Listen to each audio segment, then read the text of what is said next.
شام هفتم ینور تخمینا ساعت 18:50 در کیلومتر 80 شورای دوشنبه خوجند چنوق در موضع زیمرغ جماعت انزوب نویه عینی بر اثر بجری عمقش 400 متر چپه شدن یک ماشین اوپل استرایجی 5 نفر راننده و 4 مسافرش هلاک شده، تنها یک نفر با جراحت‌های زیاد زنده مانده است. کمیته حالت‌های فوق‌العاده تاجیکستان گفت همه قربانیان این صدمه ساکنان دهه قلعه دوستی نویه دوشتیج و راننده 62 ساله اوپل همسایه آنها بودند. قربانیان این صدمه از 7 تا 62 سال داشتند، از جمله یک کودک 7 ساله با نام سعیده در این صدمه جان داده است. کمیته حالت‌های فوق‌العاده گفت نجات دهندگان این نهاد در وادی زرافشان به جای حادثه رسیده ابتدا اکومولاتور ماشین را خاموش کردند تا پیش روی سوختار و ترکش ماشین را بگیرند.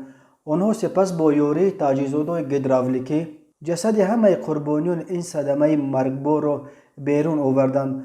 آنها همچنین یک مسافر را که با وجود جراحت‌های زیاد زنده بود بیرون کشیده به بیمارستان انتقال دادند. این صدمه در حال رخ داد که تقریباً 2 هفته باز در تاجیکستان سرمای قارتون زمستان سیبری حکم فرماست.